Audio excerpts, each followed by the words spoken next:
Oh, I don't even have my patch cables. Yo, what's going on? So Intellijel sent this over a little early. The bifold, you might have seen it kind of sneak peek in some of my videos here and there. I've just been trying to fully understand it because wavefolding can be so simple but so complicated at the same time.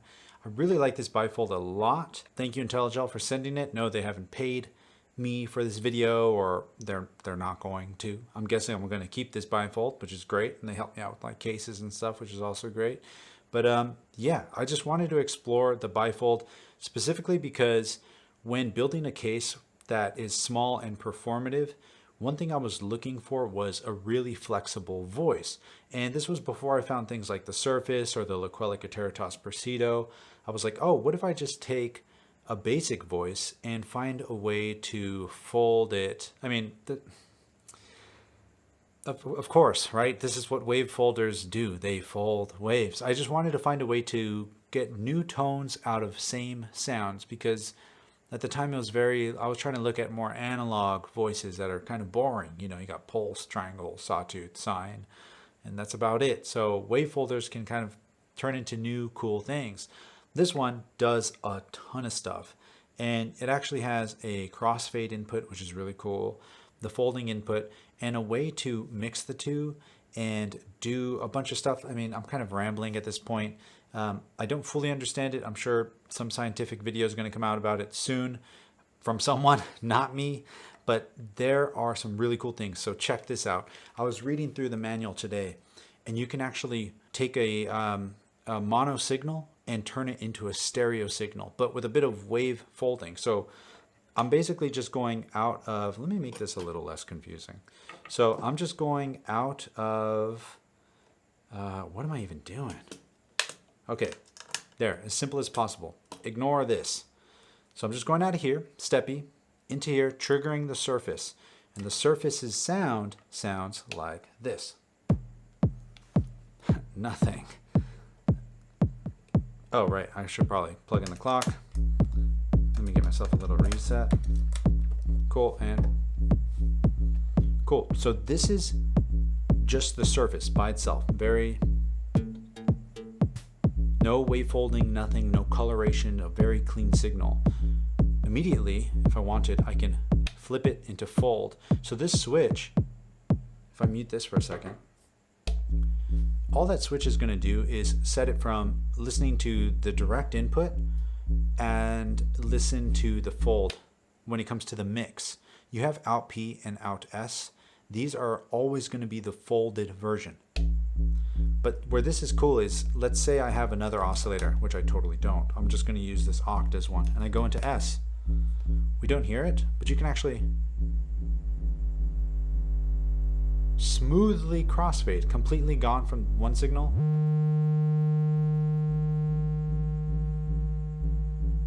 So if you needed like a super overkill crossfader, you could do that in here. That's not necessarily what it is, but check this out. If I flip over to fold, we don't hear anything because at fully counterclockwise, there is no folding happening. But as soon as I go up a little bit, there it is.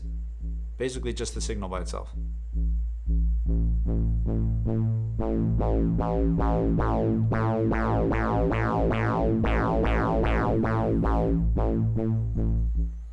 And one thing I'm adding here is symmetry. This is kind of changing at what points I think for the in, which is the parallel, and then S is the serial folder, parallel folder, serial folder. The symmetry controls, I think, at what point the wave kind of hits down and then comes back up. You know what? It does stuff. So watch.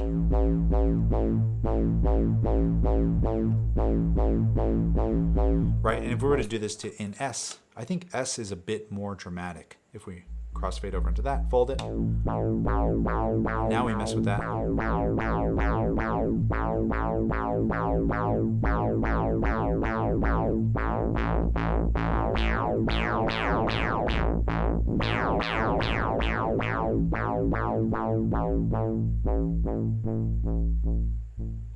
a lot of crazy wildness going on, right? But for the sake of this, I'm going to go into NP because there's a little arrow which means it's normaled into NS. So what I'm going to do now is take the folded version of P, and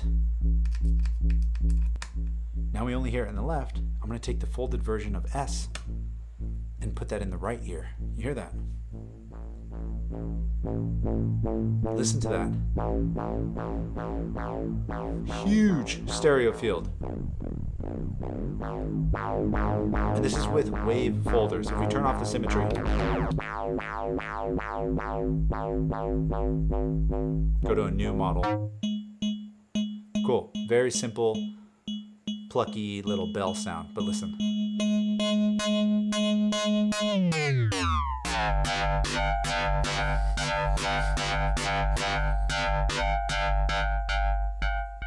That's basically what it's supposed to sound like.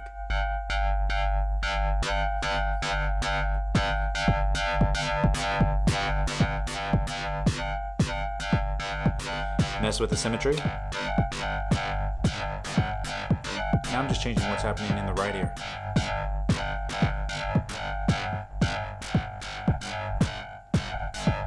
And at this point, the crossfade's doing nothing because we have nothing coming out of the mix. Take this even crazier idea and make it crazier. If you flip these to aux, this will send the aux output to move these, which is moving the symmetry, but it's taking the mix, not the aux output, it's taking the mix output into the aux output. That's automatically normaled. If you make this really short and pluggy, just get these huge sounds.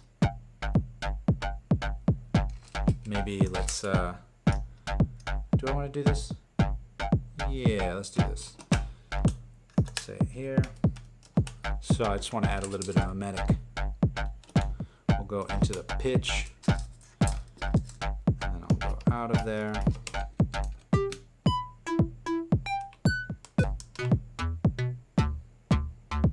Oh, I need a reset for sure. It's too melodic. This ain't techno. B, reset.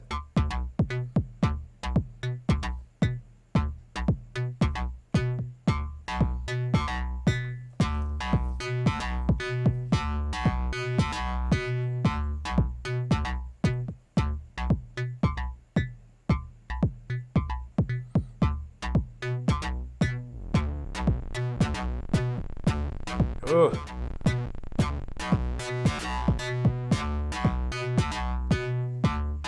I just love that the overall sound is affected by the overall sound. It's almost acting as an envelope follower because this is kind of sending in like a plucky sound that's getting folded and then moving the symmetry around like that. Okay, so stereo craziness, awesome. Crossfader, awesome. This is another thing I saw in the manual, which is a ring modulator, and super clever. Makes perfect sense the way this would work. So if we go to our mix output and we just listen to this, turn this, we'll flip these to X, and then we'll just listen to the input itself. Right, this is just surface. But what's cool is I can say, since input S is normaled from whatever input P is receiving, so it's just doubled. If I crossfade into listening to S, and S is set to not the folded version of that, it's just nothing, right? But I can hit this switch here, and that will invert the polarity or the sound, the phase. What the hell am I trying to say? Basically, it's like inverting the waveform, so it'll cancel itself out if I go to the center. Here you can barely hear that. That's basically the two wave shapes are going in opposite directions, effectively canceling each other out. This is kind of the way a wavefolder would work. So now all I got to do is send some sort of CV, let's send this here, to the crossfade. And this is basically what a ring modulator does. And then you go up faster.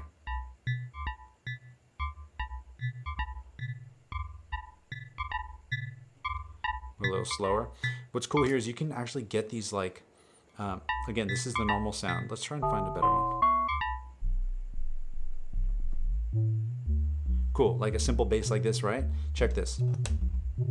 Sounds wild.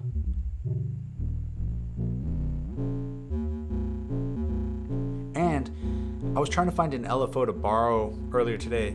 Couldn't find one. So I couldn't find one that I wanted to get an LFO like a Dixie or something that could track, because then you can find a sweet spot of the ring modulation, I think, and then track it. So if we were to track this with, let's say, number 4.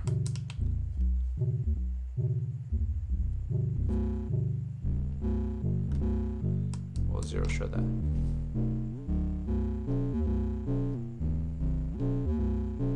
Let's track it inverted. Again, like you're taking such a simple wave shape and turning it into something so much, something way more complex than what it originally is. Because again, if we just listen to this by itself, it's just that little DX7 lately bass sound.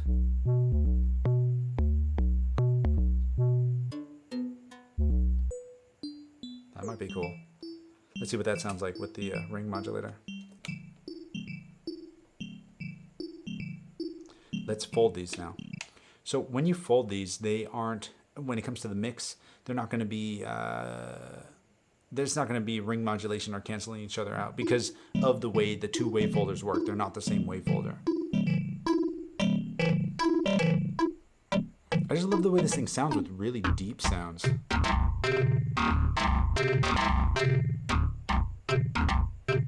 But seriously, my favorite thing about this is this mono to stereo sound. Listen to this, it's just so cool. Listen to that.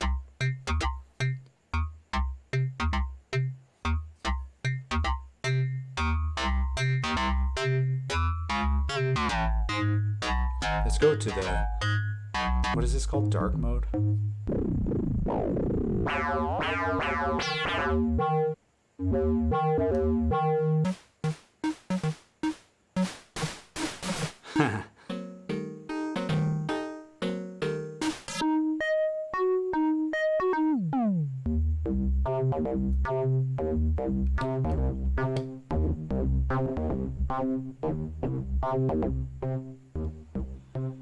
Yeah, when it comes to this thing, I mean, there's just a ton of modulation. I think it's super cleverly designed.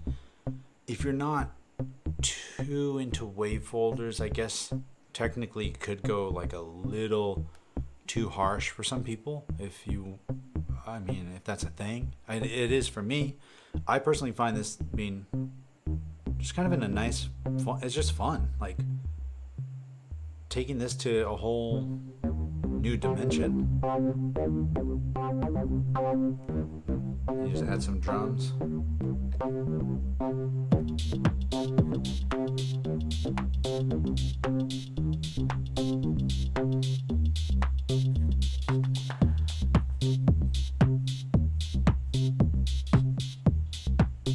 Yeah, even if you were to apply this with like a sine wave.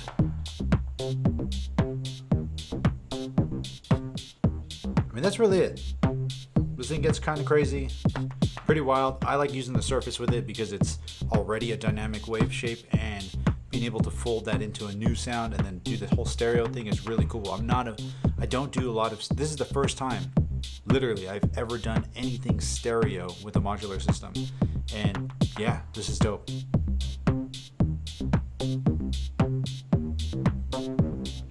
Let's try and modulate it a little more. So since we have our ears listening to two separate wave folders, there's two wave folders in here, the bifold. Input P, which is getting normal to S, is going to be folded separately because you got the two folds in here. So we can actually send, oh God, what did I just hit? No, I just hit something. I don't even know what it was. Oh, did I just hit shred? How did that change the pitch? What the hell did I just hit?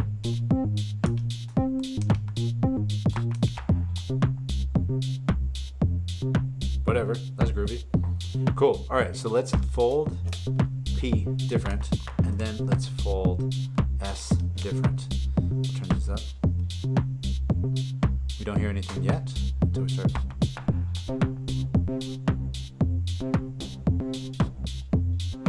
Okay, so 3 isn't doing much. That's so cool.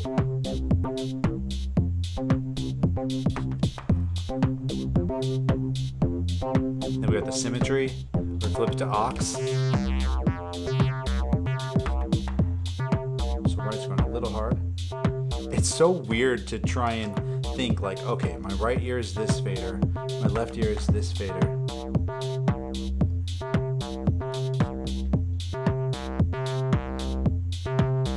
Back to nothing. The X, which is dead center, just does nothing.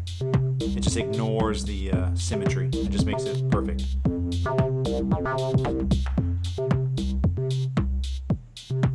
It's just such a fun, creative tool. I guess the one thing that would suck is this whole stereo thing. Without it, is just a little one-dimensional. But I mean, I don't know if I'm changed for life now, and I'm only going to hear this in one dimension now as opposed to stereo. But let's say I send the mix out into like a filter, I can kind of control the grittiness of everything. Because now we're just using this crossfader, right? Going between this sound and this one.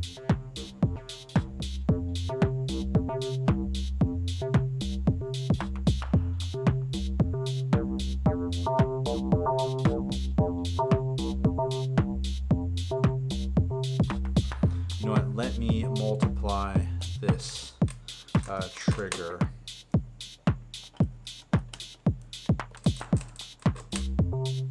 And I'm going to flick the envelope, turn the loop off, then send that envelope over to the filter cutoff.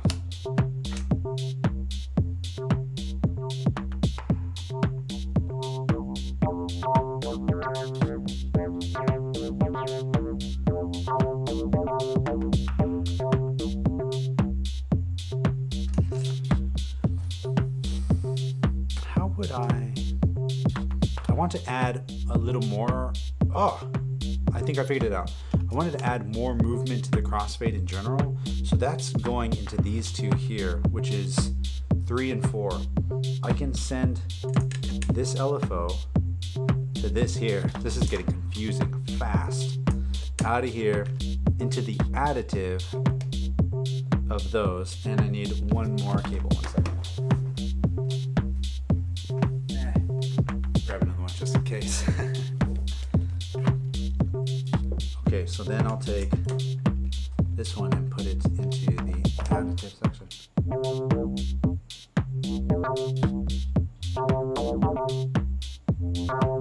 Okay, so I need to tame that in general. I'll get rid of this cable. And I'm going to use the first channel as an attenuator before it goes into the additive section of this one.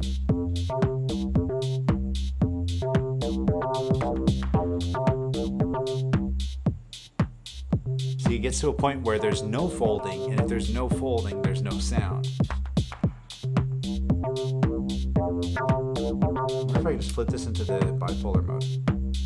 Oh yeah, I should have just done that to begin with. We still got the little plug on here. Wow.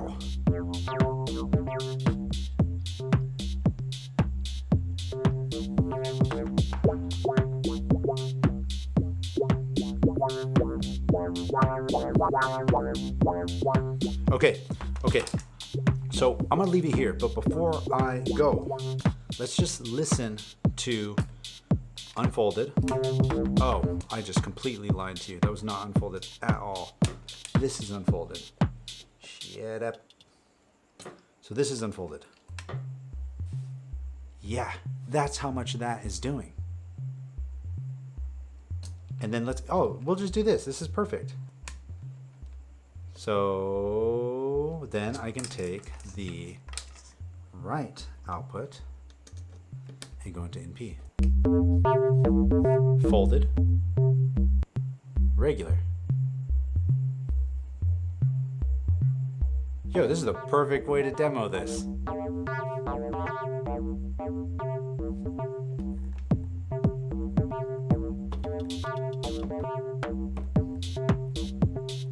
Anyway, yeah, thanks for hanging out. Good to see you as always. I'll see you in the next one. And if you want to support the channel, feel free to check out some merch, sample packs, whatever. Hit that thumbs up button. You know I hate saying that stuff. Subscribe if you want. But if you made it this far, you probably already subscribed, and I appreciate you a lot. So thank you. And yeah, I'll see you in the next one. Peace. All right, where was I? I'll jack this thing up. So you get out of here. You get out of here. You go there. This mix into here and here. And we're back.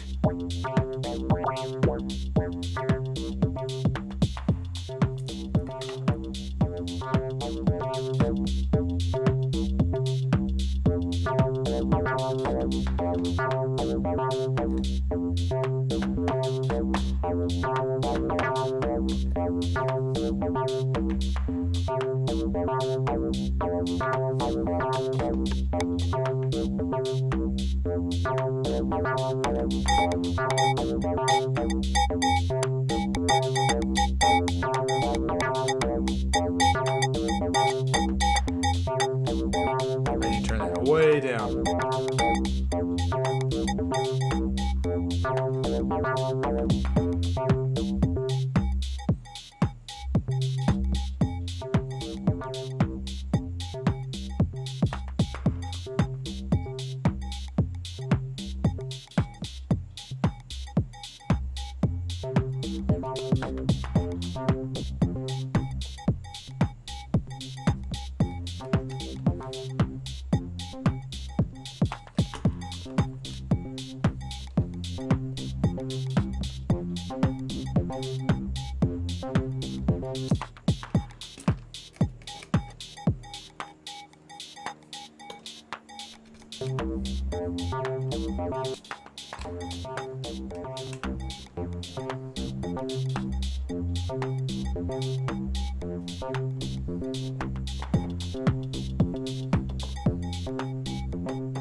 Ooh.